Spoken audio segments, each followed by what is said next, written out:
Hello, I'm the Nostalgia Critic. I remember it so you don't have to.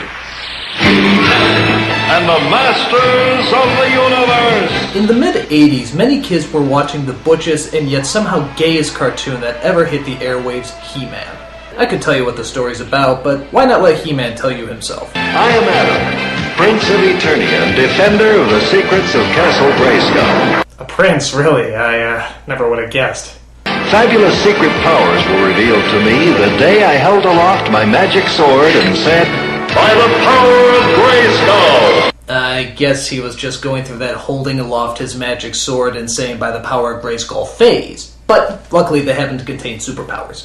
And I became He-Man, the most powerful man in the universe. Except for Lou Scheimer, who apparently always gets top billing. So you get the idea. He-Man took place in another dimension where he defended the Castle Grayskull from the evil Skeletor.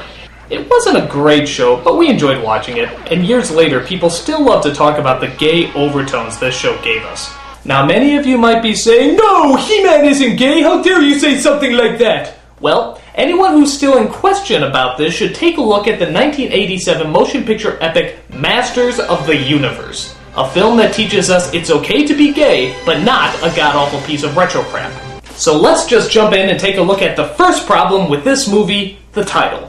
Why the hell is it just called Masters of the Universe and not He-Man Masters of the Universe? I mean, half of us didn't even know this was a He-Man movie because we never cared what came after the He-Man title. I mean, all we ever heard was He-Man something something something something. So why didn't they leave it in? I don't know. Believe me, that's the least of this movie's problems. Oh my god. So the story begins at Castle Grayskull, which apparently is located in the Grand Canyon. The evil Skeletor has taken over the castle, but is angry because he looks like how John McCain will look in a couple of years. The only one who can stop Skeletor is the always shirtless He-Man, who's played by Dolph Lundgren.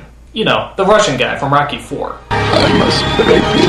Trust me, I'd rather have you break me than sit through this ass fest. This guy is so foreign that I think even he forgets what accent he's supposed to have. Now, why are you so important to Skeletor? I've been looking for you. That's how Skeletor's troops got into the city and surprised us. It sounds Russianese. So He-Man is accompanied by his team, led by Man of Arms, who's pretty damn old compared to the cartoon, but not as old as John McCain in just a few years. Okay, that's the last John McCain joke I'll make.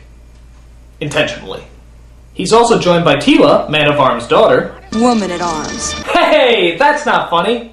And Gwildor, who I guess is supposed to be like Orko, but again, why didn't they just make it like the show and call him Orko? Sure, he looks like the gay love child of Yoda from Star Wars and Gizmo from Gremlins, but we're not that picky. You could still call him Orko and we'd buy it. And speaking of gay, just look at this first action sequence and tell me there's no homoerotic themes going on here. It's okay to be gay. Let's rejoice with the boys in the gay ring. Hooray for the kind of man that you will find in the gay ring. It's like Star Wars, only gayer. Dude, did he just zap that guy in the crotch? Actually, there's a lot of shots to the crotch in this movie. Talk about great balls of fire. But again, no gay overtones. So it turns out Skeletor is after Gwildor because he's invented a cosmic key that can take you to any dimension you want. Skeletor wants this device so he can, you guessed it, take over the world. Of course! People of Eternia, the war is over. Those who do not pledge themselves to me shall be destroyed! Sounds like John McCain's inaugural speech to me. Okay. I don't even dislike the guy, these jokes are too easy. I'll try to do better. It turns out Skeletor has also captured an enchanted sorceress known as, well, the Sorceress. He-Man tries to negotiate for her freedom. Let her go. I don't think so. Negotiation's over! He-Man tries to save the sorceress, but appears to be outnumbered. So Gwildor opens up the key and sends them to another dimension. It's like Back to the Future, only gayer.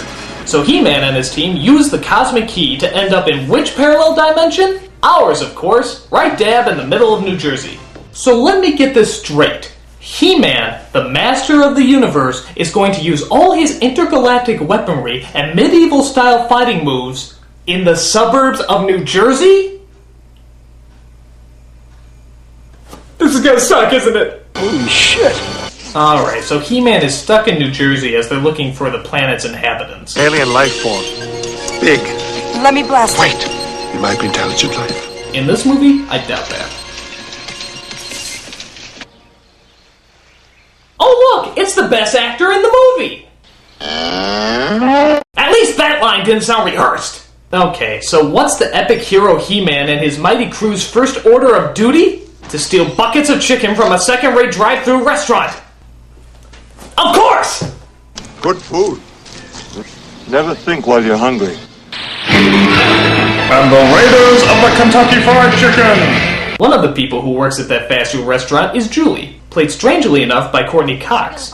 If you break up with Kevin Corrigan, you will regret it for the rest of your life. Kevin's changed. I've changed. A, you still love him, and B, he still loves you. When did this turn to Dawson's Creek? She's bummed because apparently her folks died in some sort of plane accident a year ago. Isn't this just what you think of when you think of a He-Man movie? Your mom and dad wouldn't want you to go around the rest of your life blaming yourself. Would they? No.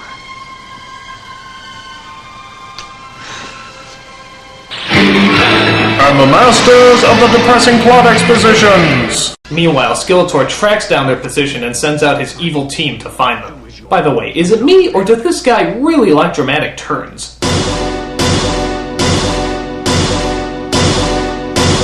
Seriously, I wish I had dramatic music every time I turn my head. I mean, what